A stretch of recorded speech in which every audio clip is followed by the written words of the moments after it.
तो ये मुद्दा यात्रा आए और हम 2-4 रुपए कमा, हमारे पास भी घर में माँ बाप बेटे वेटे है, उसके लिए रोजी रोटी का मसला होता है। हम तो वेलकम करते हैं यात्रियों को सर, तहे दिल से सर। जो होना था उस पर बहुत अफसोस है सर, कि हम तो डिपेंड है सभी टूरिज्म पे ही सर। जितने भी यहाँ घोड़े वाले आप दिख रहे हैं, सबका रोजगार इसी पे चल रहा है सर। कि जो बाहर से आते हैं हम लोग कमाते हैं, हमारा घर इसी पे चलता है सर। दूसरा तो यहाँ रोजगार कुछ भी नहीं है सर। और जो ऊपर हुआ उसका तो बहुत अफसोस है सर। टूरिस्ट हमारे घर चलाते हैं यहाँ पे सर, वो समझो हमारे टूरिस्ट नहीं, वो हमारे घर के मेंबर है सर।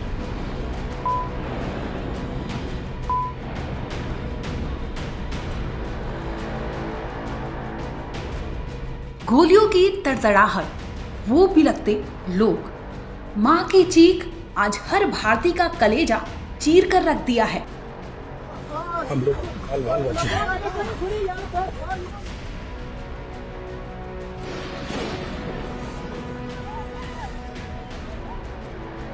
खौफ का वो मंजर था कि लोग इंडियन आर्मी तक को देख उल्टे पांव चलने लगे थे। सेना के जवान को बोलना पड़ा था, हम साथ हैं, कुछ नहीं होगा, हम इंडियन आर्मी के लोग हैं। लेकिन फिर भी वो महिला विश्वास नहीं कर पा रही थी। वो गिड़गिड़ा रही थी, मेरे पति को तो मार दिया, मेरे बेटे को छोड़ दो, मुझे डर लग रहा है। इस पर भी इंडियन आर्मी उसे सांत्वना देती है, कंसोल करती है, कहती है कि हम भारतीय सेना है, आप हमसे मत डरिए। मेरे पति को मार दिया, मुझे मार दो ना, मार दो ना, पापा पापा। वो बच्चे चीख रहे थे। उन्होंने अपनी आंखों के सामने अपने पिता को गोलियों से छलनी होते देखा था। 26 लोगों की मौत हुई, जिसमें आर्मी, नेवी समेत कई बड़े अफसर भी शामिल थे। आखिर इस आतंक का खात्मा कब होगा? आखिर इन बेगुनाहों का क्या कसूर था? वो तो सैलानी थे, घूमने फिरने गए थे, लेकिन चुन चुनकर गोलियों से भूना गया था। हनीमून पर गए नेवी ऑफिसर की बीवी ने रोते बिलखते जो बताया, उससे अंदाजा लगा लीजिए कि आतंकी का मकसद कितना क्रूर रहा होगा। वो भेलपूरी खा रहे थे, इतने में वहां लोग आए और फिर वो परिवार बिलख रहा था। ये वीडियो हर भारतीय के दिल को चीर कर रख दिया है। कहते हैं एक पिता के कंधे पर नौजवान बेटे की लाश का बोझ सबसे अधिक होता है। ऐसे में कर्नल के इस परिवार पर जो दुखों का पहाड़ टूटा, उसे कोई भी कम नहीं कर सकता। पहलगाम टेरर अटैक के बाद से लगातार वहां के कश्मीरी लोग आवाज उठा रहे हैं। वो कह रहे हैं कि आतंकवादी का खात्मा होना चाहिए, लेकिन कश्मीर का टूरिज्म बंद नहीं होना चाहिए। कश्मीर के लोग पूरी तरह से टूरिज्म पर डिपेंड है। ऐसे में पहलगाम अटैक के बाद से लगातार कश्मीरियों का आवाज उठ रहा है। आइए आपको सुनवाते हैं कि आखिर कश्मीरी लोग क्या गुहार कर रहे हैं। तो अभी जो आप सबको पता है, यहाँ पे जो इंसिडेंट हुआ है उसको हम कड़ी से कड़ी मजम्मत करते हैं। उस चीज़ से हम सारे लोग मिलके मजम्मत करते हैं। जैसे कि आप लोगों ने देखा भी होगा कि हमने बहुत बड़ा प्रोटेस्ट किया है कल यहाँ पे इस इंसिडेंट के बारे में। हम चाहते हैं ऐसा इंसिडेंट हो ही नहीं पूरे कश्मीर में, क्योंकि यहाँ पे जो पूरा कश्मीर है 99% डिपेंड ऑन टूरिज्म है। यहाँ पे जो पूरा टूरिस्ट के साथ ही चलता है। जब भी यहाँ पे टूरिस्ट आता है तब हम लोग चलते हैं।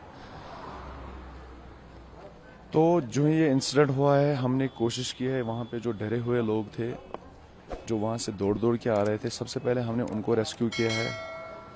उसके साथ साथ हमने जो हमारे घोड़े वाले भटक गए थे उनको रेस्क्यू किया है। सब लोग डरे हुए थे तो सबको रेस्क्यू किया है कम से कम रात के 8 बजे तक। उसके बाद में जितने भी यहाँ पे मतलब पॉपुलेशन है सारे परेशान हैं। सब लोग परेशान हैं, करे तो करे क्या। आखिर जो ये पहलगाम है, यहाँ पे सारे लोग टूरिस्ट के साथ ही गुजारा करते हैं। दिन में कमाते और शाम को खाते हैं। आप तो पोनी जो राइडर्स हैं उनके प्रेसिडेंट हैं जी वो हाँ। अब मैं जगह जगह उनके पास गया, वो खाली बैठे हुए हैं। वो अपने घोड़ों को खिला रहे हैं, लेकिन उनके पास कह रहे हैं कि हम तो रोज कमाते हैं, रोज खाते हैं, पैसे नहीं है। अब कोई टूरिस्ट भी खास नहीं आ रहे हैं। हम देख रहे हैं दिन में 2-4-10 टूरिस्ट अगर आ रहे हैं तो आ रहे हैं, वो भी डरे हुए हैं। और बैसरन या फिर जहाँ घोड़ों का रास्ता था वहाँ वो नहीं जा रहे हैं। तो उन पर क्या असर पड़ा है और आपकी एसोसिएशन इसको कैसे देख रही है? देखिए, जो हमारे राइडर्स है, जो हमारे पोने वालाज है, आपको तो पता ही है, कम से कम दिन में 3 बार खाना देना पड़ता है घोड़ों को।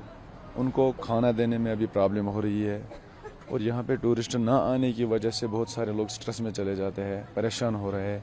मतलब किसी का ज़्यादा खर्चा होता है, जो दिन में कमाता था शाम को फैमिलीज़ को खिलाता था, उस वजह से बहुत परेशानी है इस इलाके में ही। क्योंकि ये समझ लो आप, जिन लोगों ने इस काम का अंजाम दिया है उन्होंने टूरिस्ट को नहीं मारा है, उन्होंने हम लोगों को मारा है, हमारी फैमिलीज़ को मारा है।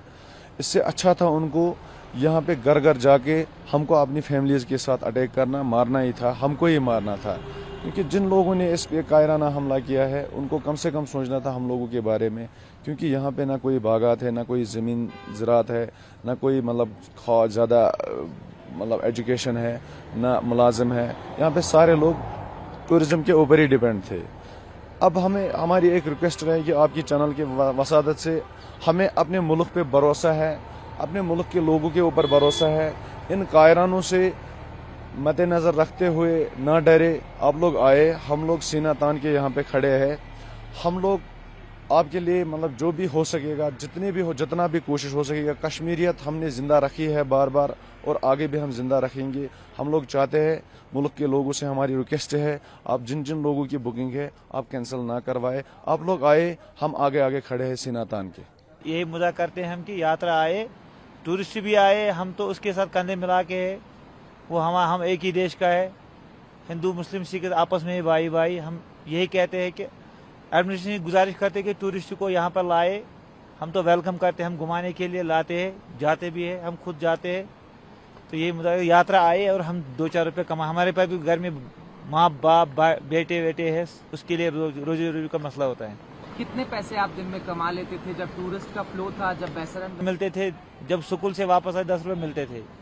इसलिए गुजारिश है, अब तो कोई ना हम कमाते हैं, घोड़े को भी खाना देना पड़ता है, 3 टाइम दिन में देना पड़ता है। किसी उसको भूखा नहीं रख पाएगा सर। ये गाड़ी नहीं एक जगह रुकाएगा, ये कोई मसला नहीं। ये घोड़ा है, इसको 3 टाइम देना पड़ता है, घास चना मक्का ये देना पड़ता है इसको। अब आप क्या अपील करेंगे जो टूरिस्ट डर के माहौल में हैं, वो पहलगाम नहीं आ रहे हैं, श्रीनगर से वापस लौट जा रहे हैं या फिर कहीं और जा रहे हैं, उनसे आप क्या कहना चाहेंगे? हम यहाँ बहुत है, लेकिन गाड़ी का मसला, यहाँ पर उतना गुजारा नहीं। हम 50,000 तक घोड़ा खरीद सकते हैं, तो यहाँ 14 लाख की गाड़ी, और वहाँ से 14 लाख, हम तो 50,000 गुजारा नहीं कर सकते। 14 लाख की गाड़ी कहाँ से हम लेके आए? यही मसला यहाँ पर। इसलिए घोड़े ज्यादा चलाते हैं क्योंकि यहाँ पर गरीब लोग ज्यादा है, मीडियम क्लास के लोग ज्यादा है। हम तो वेलकम करते हैं यात्रियों को सर, तहे दिल से सर। जो होना था उस पर बहुत अफसोस है सर, क्योंकि हम तो डिपेंड है सभी टूरिज्म पे ही सर। जितने भी यहाँ घोड़े वाले आप दिख रहे हैं, सबका रोजगार इसी पे चल रहा है सर। कि जो बाहर से आते हैं हम लोग कमाते हैं, हमारा घर इसी पे चलता है सर। दूसरा तो यहाँ रोजगार कुछ भी नहीं है सर। और जो ऊपर हुआ उसका तो बहुत अफसोस है सर।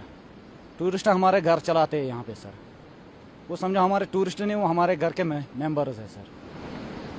आप लोग जब पहलगाम में रहे हैं, हर जगह उनकी एक्सेस थी, तो दिन में कितने यात्री आते थे और आपकी कितनी कमाई हो जाती थी उससे? दिन में तो बहुत यात्री आते थे, हजारों में यात्री आती थी सर। हम तो यहाँ से लेकर अमरनाथ के लिए यात्री ले जाते थे।